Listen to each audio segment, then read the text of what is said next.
Buenas tardes. En esta segunda reunión, lo que vamos a hacer es avanzar en el análisis de la etapa preliminar y aquella etapa preparatoria de la cual dábamos cuenta en la primera reunión, para que podamos de alguna manera empezar a trabajar en la clase de hoy.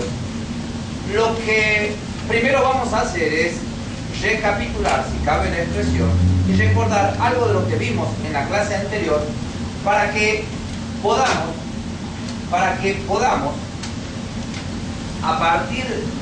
a partir del análisis de cómo se inicia esta etapa preliminar, podamos nosotros analizar otras cuestiones. Fíjense, yo le dije que lo que nosotros íbamos a analizar en la primera clase era cómo un expediente llegaba a un tribunal de juicio y cómo se podría llevar ese expediente sin planteo alguno, sin ninguna cuestión que se planteara podía llegar a juicio. Decíamos que el primer análisis que se realizaba cuando el expediente llegaba e ingresaba por mesa de entradas a una cámara de juicio o a un juzgado correccional era el control de la acusación. El segundo examen era, superado el control de la acusación, venía la integración del tribunal. Esto es, determinar si en esa causa, si en ese expediente iba a intervenir el tribunal en colegio o si se iba a ejercer la jurisdicción en forma unipersonal. Establecida la clasificación y notificadas las partes y teniendo presente que las partes no se opusieron a esa integración del tribunal, lo que correspondía a continuación era citar a juicio. La citación a juicio era el momento importante de esta etapa preliminar, toda vez que importaba el primer contacto que las partes en esta fase tenían con el expediente.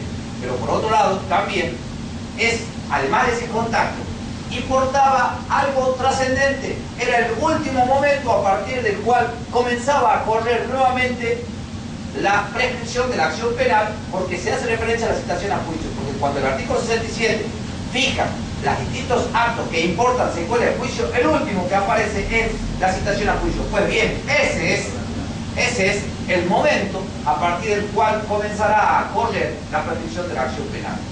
Luego de la citación a juicio, luego de que las partes tuvieron contacto con el expediente, venía el momento del ofrecimiento de pruebas.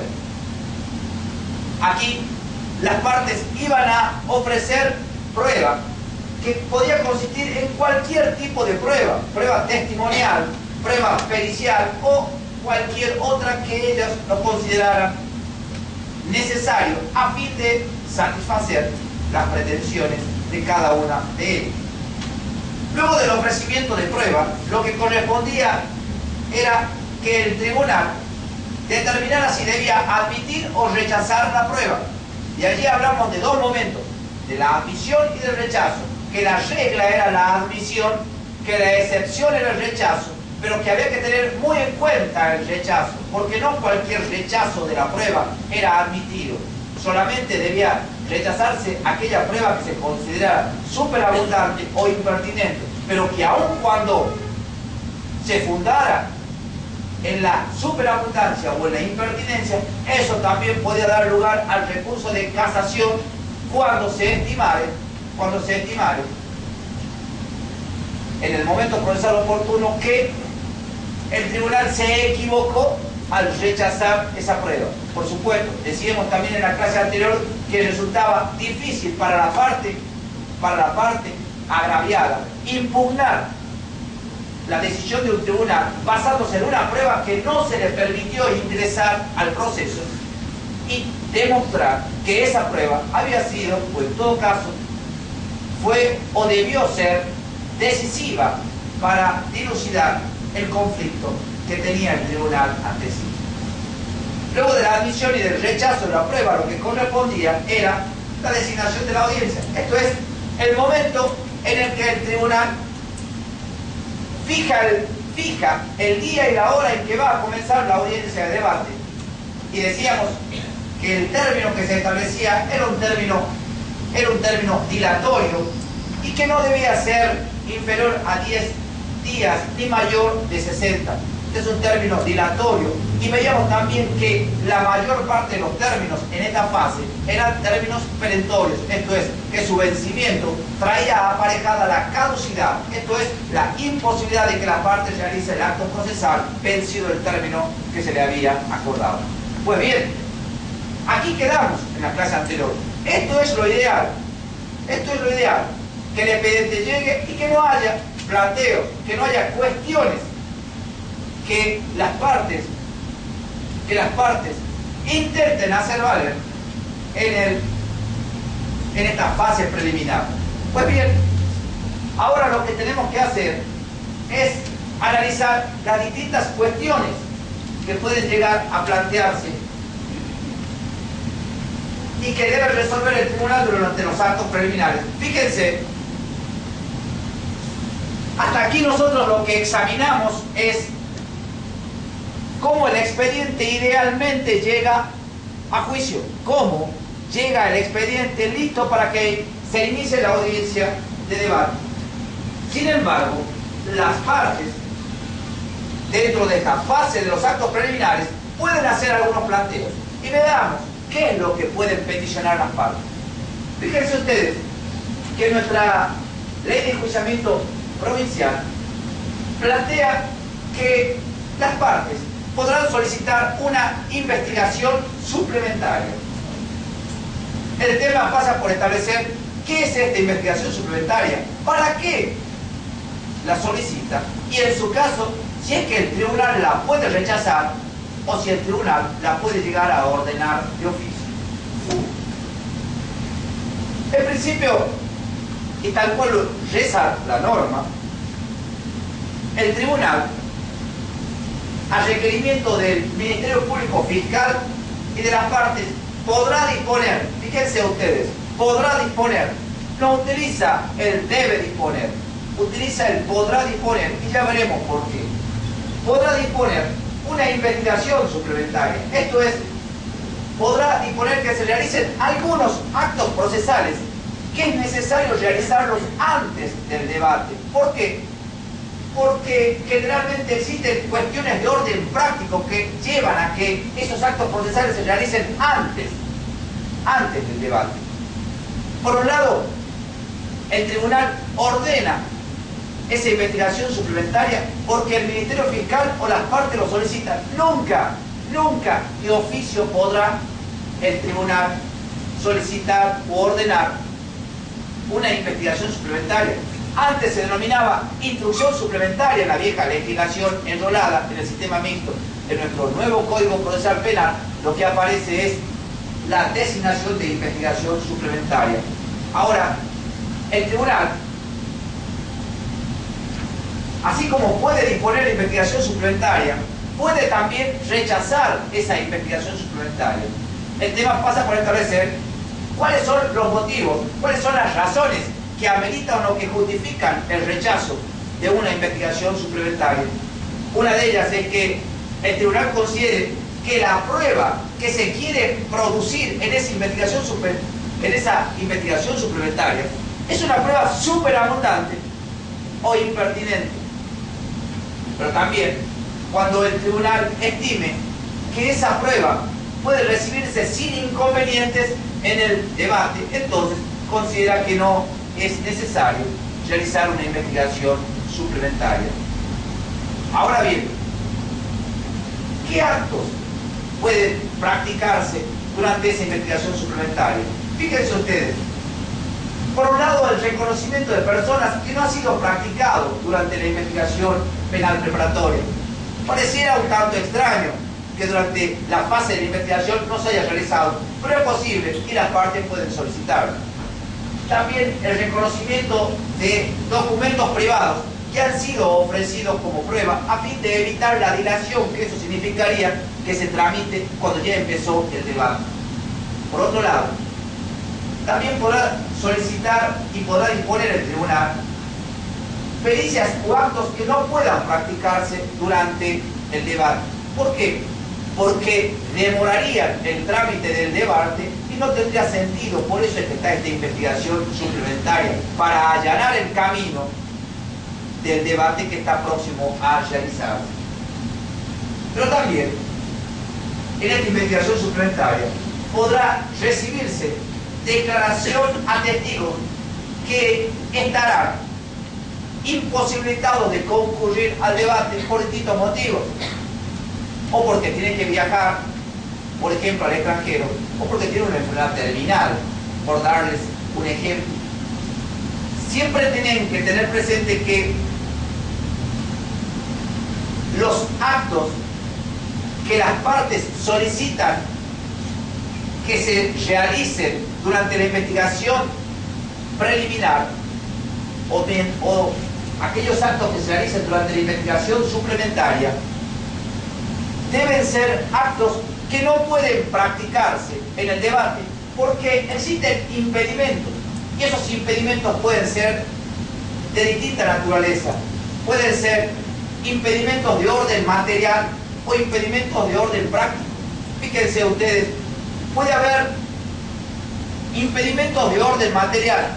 ¿Se solicita la realización de tomas fotográficas? No, para realizar un debate, para realizar tomas fotográficas. Pues bien, para eso está la investigación suplementaria. Son impedimentos de orden material. También para realizar planimetría del lugar del hecho para el caso hipotético de que no se haya realizado. La otra hipótesis que justifica es razones de orden práctico. Por ejemplo, el secuestro de prueba documental. No podemos, durante el debate, solicitar el secuestro de prueba documental cuando se lo pudo hacer durante la investigación suplementaria, salvo que se trate de nuevas pruebas, y ya lo veremos cuando analicemos el artículo 395, cuando ya empezó a desarrollarse el debate. Fíjense ustedes que cuando nosotros hablábamos de ofrecimiento de prueba, distinguíamos dos momentos. Uno es el ofrecimiento de prueba en la fase preliminar, la posibilidad que las partes tienen para ofrecer prueba y tienen 10 días. Vencido ese plazo ya no pueden ofrecer prueba. Y la otra es la hipótesis del 395, que ya se la analizará cuando lleguemos a la fase del debate, que es cuando en el transcurso del debate aparecen nuevas pruebas que por su vinculación, por su pertenencia, por su relación con el objeto del proceso y con la acusación que pesa sobre el imputado, ameritan o justifican que se produzca en la audiencia de debate. Entonces, lo que debemos tener presente es que el presidente va a ordenar la investigación suplementaria siempre a pedido de parte para realizar algunos de estos actos procesales, pero también podrá solicitar para realizar algún otro acto procesal que lo considere necesario a fin de que satisfaga la pretensión que él mismo pretende hacer valer en el debate. Tiene una particularidad estos actos que han sido practicados mediante la investigación suplementaria. Se van a introducir por su lectura, al debate. Ya veremos en su momento cuáles son las excepciones a la introducción por su lectura de determinadas declaraciones o determinadas pruebas al debate. Lo importante es que también esta investigación suplementaria no puede durar más de 30 días, y en ese plazo de 30 días no se computa el diligenciamiento de pruebas fuera de la provincia, como tampoco se computa todo lo vinculado con los incidentes y tampoco todo lo vinculado con los recursos. Entonces, fíjense ustedes que en esta fase preliminar las partes pueden pedir una investigación suplementaria, pueden haber ofrecido pruebas, pero pueden pedir una investigación suplementaria. ¿Por qué? Porque consideran que hay prueba que no se ha producido en la investigación penal preparatoria y que consideran que es necesario producir en esta fase preliminar. ¿Para qué? Para que en el debate, en su caso, se introduzca por su lectura ya casi como una prueba documental.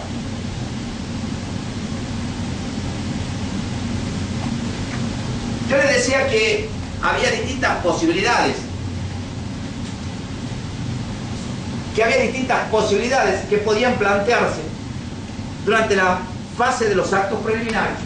La primera es que las partes soliciten una investigación suplementaria.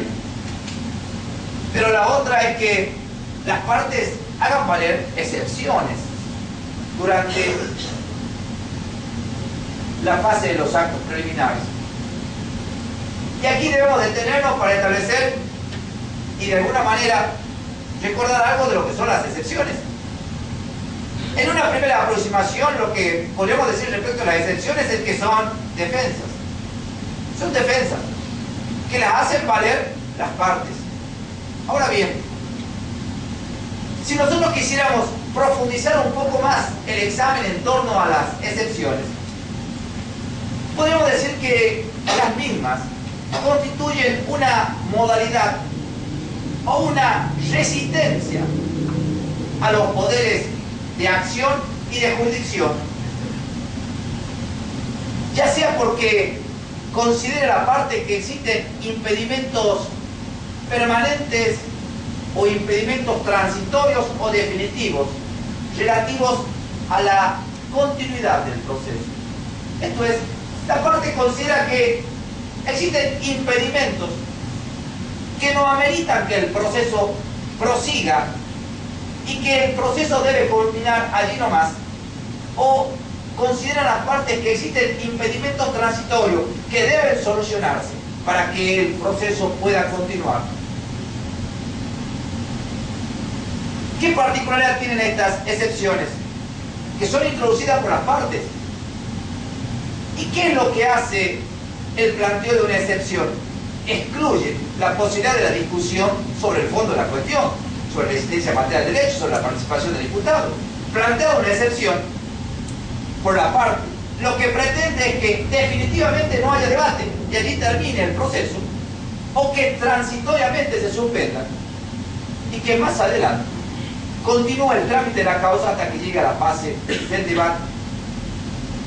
Ahora bien, ese impedimento decíamos que podía ser definitivo, ya veremos qué impedimento definitivo hay, o también podrá ser un impedimento transitorio. Impedimento definitivo o transitorio, ¿respecto de qué? Respecto del progreso de la persecución. Lo que se trata de evitar es que prosiga la persecución penal en forma definitiva o en forma transitoria. Se trata de suspender, ya sea que no prosiga esa persecución penal contra alguno de los imputados o contra todos los imputados. Contra todos los imputados, el ejemplo sería una investigación jurisdiccional que se ha iniciado sin un requerimiento fiscal. No hubo un requerimiento fiscal y se inició la investigación. Entonces, ese sería, por ejemplo, una excepción que podría utilizarla todos los imputados. Pero también puede ser una excepción que solamente beneficie a algunos. Cuando se trata de un imputado que tenga, por ejemplo, si cabe la expresión, privilegios constitucionales, aquellos de los cuales da cuenta el artículo 20 y concordante de nuestra ley de enjuiciamiento provincial. Entonces, lo que se busca a través de las excepciones es impedir la prosecución de la persecución en forma definitiva o transitoria. Beneficiará a algunos o a todos los imputados. Todo dependerá del tipo de excepción que se plantee. Y fíjense ustedes la particularidad que tiene esta norma.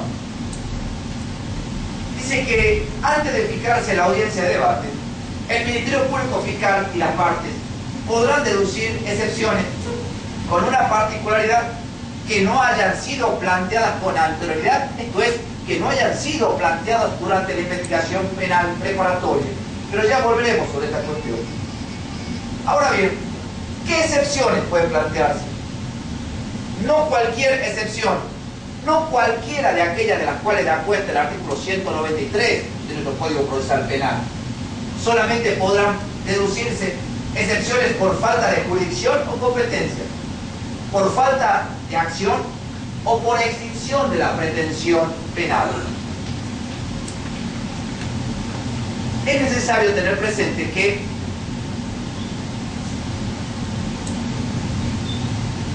si el Código establece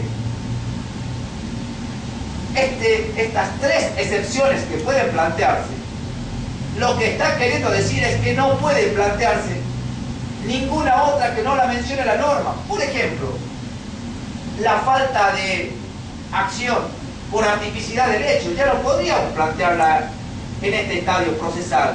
¿Por qué? Porque seguramente para llegar a esta fase, como lo dijimos en la clase anterior, se debió pasar por una fase crítica, donde ya hubo un control de la acusación a través de las partes. Pero yo les decía que no podrán ser planteadas aquellas excepciones que ya hayan sido planteadas con anterioridad. Sin embargo, excepcionalmente, algunas planteadas con anterioridad pueden volver a plantearse en la fase de los actos preliminares. Por ejemplo, la prescripción de la acción penal podría llegar a plantearse nuevamente. Pero también podría llegar a ser planteada nuevamente o ser planteada por una parte, por una de las partes que no la planteó con anterioridad, salvo que se tratara de una cuestión cuya decisión fuese oponible a todas, como sucede con la falta de jurisdicción. Prácticamente, ¿qué sucede en la realidad de los tribunales locales con respecto a las excepciones? Generalmente la que se plantea es la extinción de la pretensión penal. Generalmente es la que se plantea. En segundo término, la falta de acción. Y la falta de jurisdicción o competencia difícilmente se la plantee. ¿Por qué? Porque generalmente ese planteo se la hace ya durante la investigación penal preparatoria. Difícilmente se plantea acá. Lo que existe en general es el planteo de la extinción de la pretensión penal y también la falta de acción. Tiene una particularidad estas excepciones que se plantean. El trámite será el trámite que establece el artículo 193. Esto es, planteada la excepción, se corre vista al resto de las partes y luego decide el conflicto el tribunal. Por otro lado, debe tenerse presente que el tribunal podrá rechazar sin trámite alguno las excepciones por improcedentes cuando considere que las mismas carecen de sentido, que lo único que intentan a través de ellas, que lo único que se busca a través de las mismas es dilatar el proceso y evitar que se llegue a la fase del debate o juicio propiamente dicho. Esto es lo que puede ocurrir en la fase de los actos preliminares con respecto a las excepciones. Otra también, otro tipo de excepción que realmente se da todo el tipo de acción privada, es la excepción por parte artificial de hecho, que puede ser planteado por una de las partes y en realidad sucede realmente eso se da más que todo en los delitos de acción privada, donde se cuestiona en cuanto al tipo penal de la calumnia o de la injuria, que hace a los lo plantea la parte en esta cuestión de es lo único dentro de, digamos, la forma mirada de las excepciones procesales. Lo que bien dijo Marcelo son sobre todo los tipos de acción privada y la acción pública, pero los tipos de acción privada que quizás son por el cambio de la tipicidad a raíz de las reformas que se han haciendo en el tema de la parte que trata de que no lleguen a juicio con la cuestión de defensa que hace la parte. Entonces no vamos para dentro de otros casos que hay de excepción. Bien, gracias. Sigamos con las cuestiones que pueden plantearse en esta fase. Ya hemos visto que puede solicitarse una investigación suplementaria. También puede plantearse excepciones. Pero fíjense lo que establece el artículo 366. Sobreseimiento lleva por su título. pareciera que es un contrasentido que se hable de sobreseimiento en esta fase de los actos preliminares. Porque cuando se realiza la investigación penal preparatoria, la investigación penal preparatoria tiene un objetivo claro: reunir elementos para dar base a la acusación o, en su caso, determinar el sobreseimiento. ¿Y qué es el sobreseimiento? Es aquel que cierra definitiva e irrevocablemente el proceso respecto de aquella persona cuyo favor se dicta. Entonces, pareciera que el sobreseimiento solamente puede ocurrir en la fase preliminar y específicamente en la fase crítica de la investigación penal preparatoria. Sin embargo, en esta fase que estamos analizando, esta fase preliminar, esta fase de los actos preliminares que estamos analizando, también se puede plantear el sobreseimiento. Pero aquí tiene una particularidad, porque el sobreseimiento podrá solicitarlo la parte o podrá ordenarse de oficio por parte del tribunal de juicio. ¿Y a título de qué se ordenará por parte del tribunal el sobreseimiento en esta fase? Para evitar el desgaste jurisdiccional inútil. ¿Para qué vamos a llegar a un debate con todo lo que ello trae aparejado si podemos ordenar el sobreseimiento y evitar ese desgaste jurisdiccional que significa llevar un proceso adelante cuando se advierte que no hay razones que ameriten o que justifiquen el mismo, porque se dan algunas hipótesis que justifican el sobreseimiento, algunas de las cuales da cuenta el artículo 346 de nuestro Código Procesal Penal. Ahora bien, ¿cuáles serán las hipótesis que justificarán el pedido de sobreseimiento o la orden de sobreseimiento por parte del tribunal?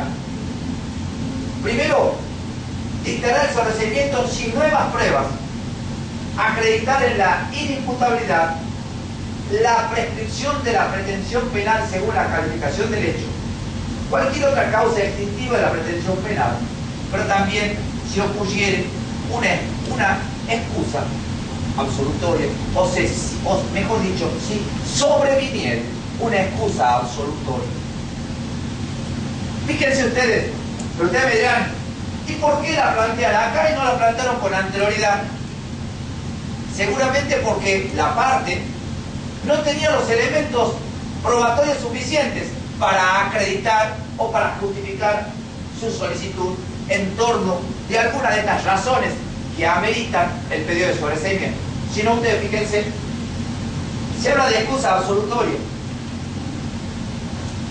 Supónganse que se agrega en esta fase preliminar, se agrega una partida de nacimiento que demuestra el vínculo entre autor y víctima, teniendo presente que el autor es autor de un delito de defraudación, entonces está encuadrado en la hipótesis del artículo 185. Fíjense ustedes, esta situación quizás no se la conocía durante la investigación penal probatoria, pero luego se agrega una prueba que demuestra, una prueba que consiste en una partida de nacimiento en la que se demuestra que entre víctima y victimario hay un vínculo de parentesco, aquellos de los cuales dan cuenta el artículo 185 y se trata de un delito de defraudación, por ejemplo. Allí, al existir una excusa absolutoria, debe sobrevenir el sobreseimiento. Pero también puede existir el sobreseimiento por imputabilidad. ¿Y por qué? Y porque se agrega una partida de nacimiento que demuestra que se trata de un menor ante el delito, un menor que no es punible. Pero también porque puede suceder que una nueva pericia ordenada, solicitada por las partes y ordenada por el tribunal en los recibimientos de prueba, evidencia inimputabilidad. Algunas de las hipótesis de las cuales da cuenta el 34 del Código Penal. Entonces justificaría el sobreseimiento. Pero también puede solicitarse el sobreseimiento por una extinción de la pretensión penal. ¿Y qué ejemplos podríamos tener que justifiquen y que ameriten el sobreseimiento y evitar que la causa llegue a juicio? Uno de ellos es que se cumplió el término de la suspensión, del juicio a prueba, aquel del cual da cuenta el artículo 76 bis del Código Penal. Se cumplió el término de suspensión del juicio a prueba y obviamente debe sobrevenir el sobreseimiento. Otra hipótesis sería el avenimiento, la aceptación del avenimiento. Debe sobrevenir el sobreseimiento y no debe continuar a la fase del juicio. Y por último, que era más común, la prescripción de la acción penal. La extinción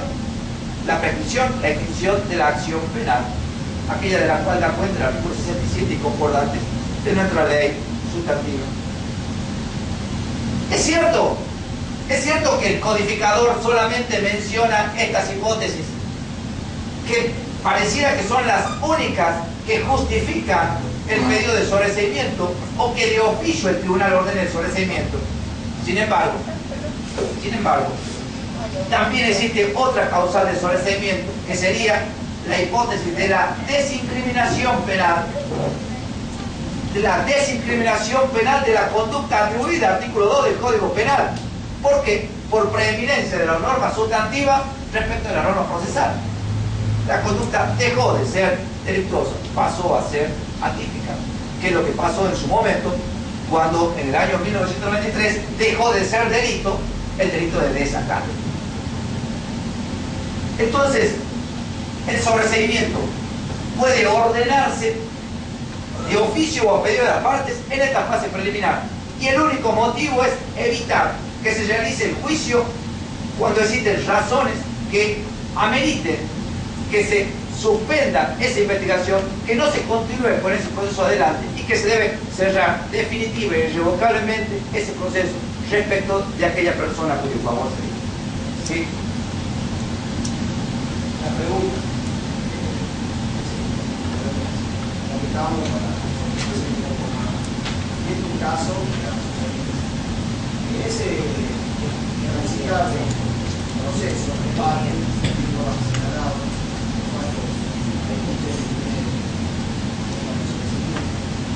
puede suceder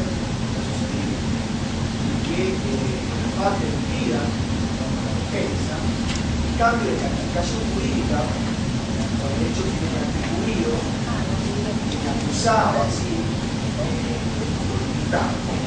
puede venir acusado vamos a una figura concreta, vamos a una figura así, está calificado, vamos a profesional y piden el cambio de calificación, le explican a amenaza simple por el transcurso del tiempo transitar la causa, a prescribir la causa, cosa que conviene la defensa. Igual si supongamos el caso de no le da, si la declaradora de responsabilidad penal a los 16 años, el cambio calificado, si le prescribe, es un imputado de 16 años. ¿Qué sucede? ¿Le damos trámite o no le damos trámite? Le hacemos lugar a la defensa, seguimos adelante esperando el juicio, cuando su virtud y calificación jurídica puede, digamos, cambiar, cerrar ahí el proceso o seguir el juicio oral. El codificador es claro cuando dice que será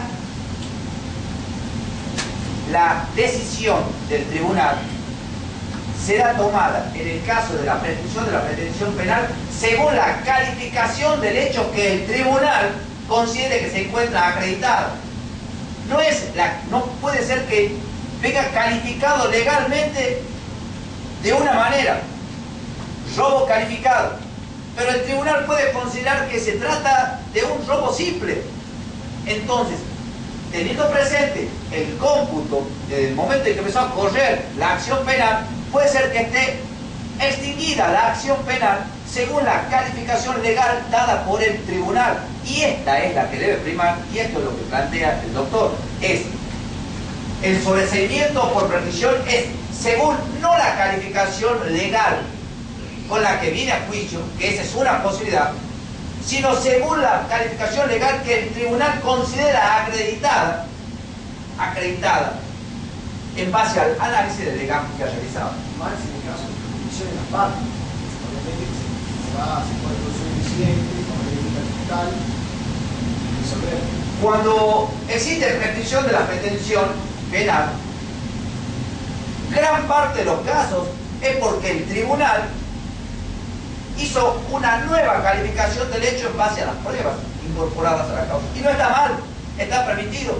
No importa prejuzgamiento, porque importa cortar aquí el proceso y evitar que llegue a juicio un expediente que no tiene sentido y que puede cerrarse definitivo y irrevocablemente a favor de la persona a cuyo favor, respecto a aquella persona a quien le favorece esa decisión.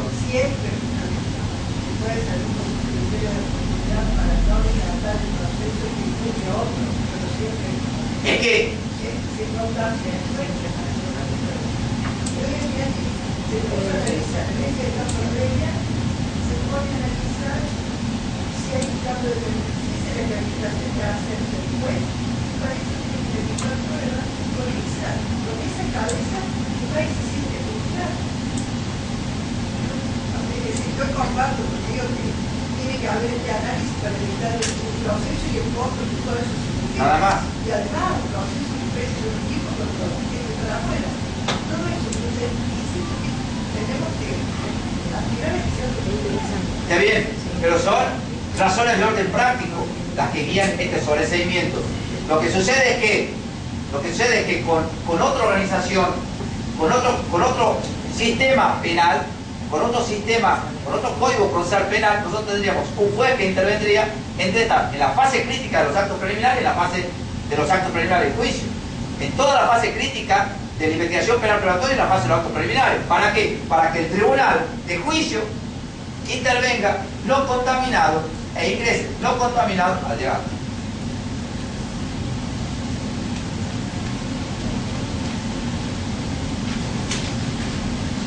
La otra posibilidad que se plantea es la unión y separación de juicios.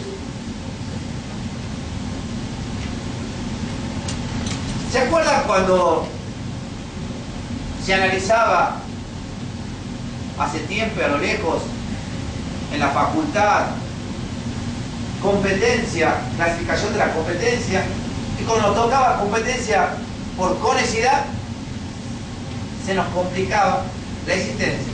¿Por qué? Porque venía a dejar de lado todas las reglas de competencia estudiadas hasta ese momento, porque la competencia por conexidad deja sin efecto las otras reglas. Y había competencia por conexidad objetiva y competencia por conexidad subjetiva. Pues bien, la unión y separación de juicios son dos ejemplos patentes en donde se corporiza la competencia por conexidad objetiva y competencia por conexidad subjetiva. Ya veremos qué es lo que estoy queriendo decir con todo esto. La primera hipótesis que plantea el codificador es la unión de juicios. ¿Y qué significa o qué constituye la unión de juicios? La unión de juicios se produce cuando un mismo delito atribuido a varios imputados dio lugar a la formulación de múltiples acusaciones. Un mismo delito atribuido a varios imputados dio lugar a varias acusaciones. ¿Y por qué puede haber dado lugar a varias acusaciones? Y porque algún imputado estaba prófugo. También porque existió la individualización de los partícipes con posterioridad a la acusación. También porque existe una complejidad de la investigación. Porque existe complejidad de la investigación para uno de ellos y no existe complejidad de la investigación para el resto de los imputados. distintas, variadas son las razones que pueden llevar a que exista, por ejemplo, en torno de un mismo delito, varias acusaciones cuando existen varios imputados.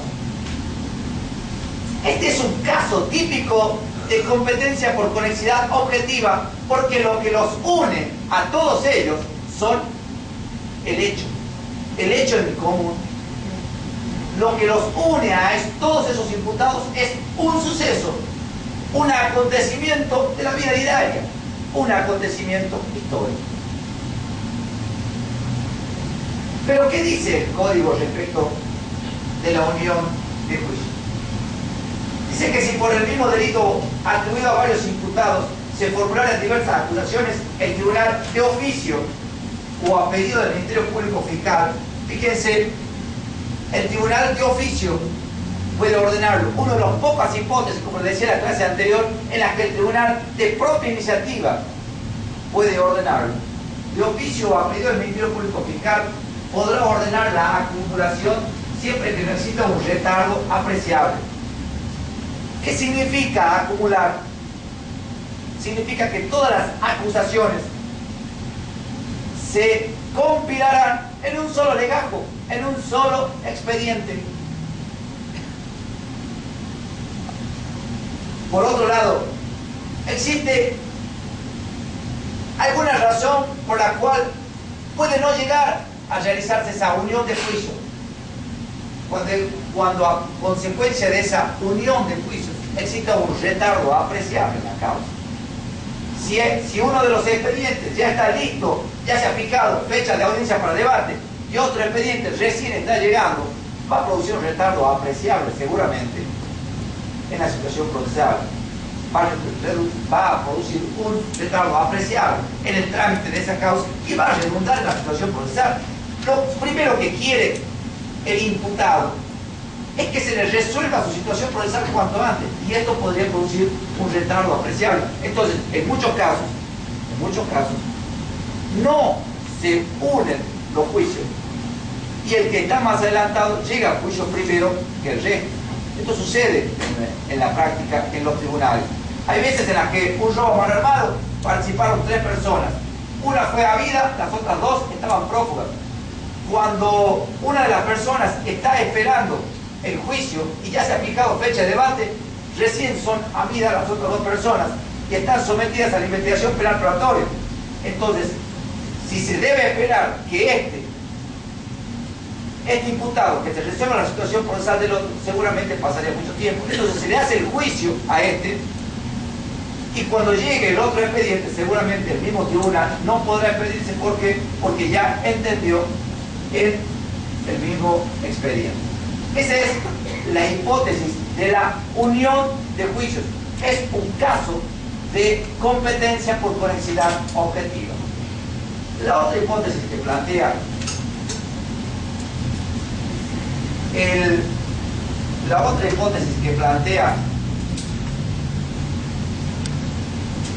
el código es la separación de juicios. Si nosotros decíamos que la primera era una hipótesis de competencia por conexidad objetiva, este es un caso de hipótesis de competencia por conexidad subjetiva, porque lo que los une son los sujetos. En cambio, allá lo que los unía era el mismo evento, el mismo acontecimiento histórico, el mismo suceso. Ahora, la separación de juicios tiene una particularidad. ¿Por qué? Porque la separación de juicios tiene en cuenta una única acusación. Tiene en cuenta una única acusación que se refiere a múltiples hechos. Una única acusación que se refiere a múltiples hechos que obviamente concurren en forma real. Entonces hay concurso real entre ellos, atribuidos a un imputado o a varios imputados. Fíjense lo que es entonces la separación de juicio. Por eso es que el codificador dice que si la acusación se refiere a varios delitos atribuidos a uno o varios imputados, el tribunal, de oficio o a petición de parte, podrá ordenar que los juicios se realicen separadamente. La ventaja de este instituto de la separación de juicios es, por un lado, la celeridad,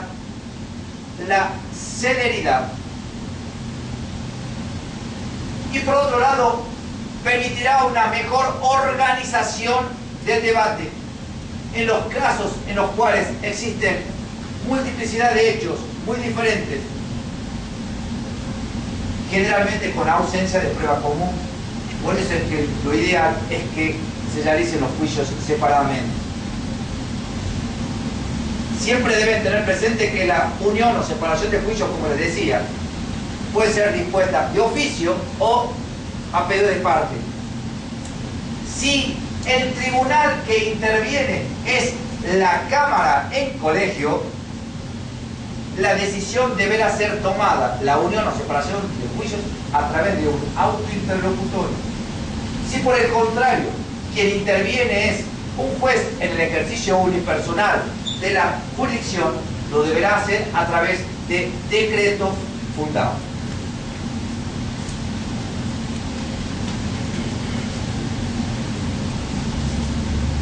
La última cuestión a analizar dentro de estas cuestiones a resolver, en realidad no se trata de un planteo que pueden realizar las partes, no se trata de algo que puedan hacer las partes en esta fase preliminar. Simplemente lo he colocado en este lugar para demostrar o para mostrarles a ustedes lo que el codificador ha establecido y en cabeza de quién ha puesto la responsabilidad probatoria. Fíjense ustedes, el título de este artículo es responsabilidad probatoria. Claramente lo establece, que el Ministerio Público Fiscal es el responsable de la iniciativa probatoria en el descubrimiento de la verdad. ¿Sobre qué cosa? Sobre los extremos de la imputación delictiva. Esto es el Ministerio Público Fiscal quien debe tener la iniciativa de probar la existencia material del hecho y la participación del imputado, porque a eso se refiere cuando señala los extremos de la imputación delictiva. Ahora bien, si decimos que la iniciativa probatoria le corresponde al Ministerio Público Fiscal, lo que queremos significar también entonces que el imputado no tiene la obligación de probar su inocencia. En todo caso tiene el derecho de hacerlo. Pero el tema pasa por establecer qué pasa si no se cumple, con esa iniciativa probatoria que debe tener el Ministerio Público Fiscal. Ante esa hipótesis, que en la práctica nunca se ha materializado. Cuando existe esa inobservancia, el presidente del tribunal le comunicará al procurador general esa falta de iniciativa probatoria y en su caso el procurador general podrá impartir las instrucciones necesarias o disponer la sustitución del fiscal. Esto es lo que establece el codificador. Esto es lo que establece el artículo 359.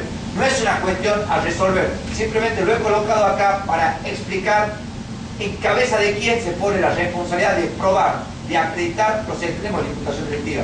Pero en la práctica todavía, por lo menos nosotros, no hemos encontrado, no nos ha tocado ningún caso de falta administrativa probatoria por parte del Ministerio Público. ¿Sí? En el caso de sustitución del fiscal de Cámara, ¿puede hacer algún planteamiento a la parte?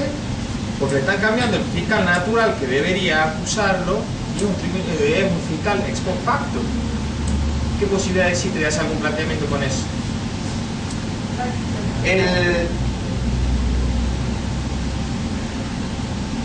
El principio o la garantía del juez natural solamente existe para el juez natural.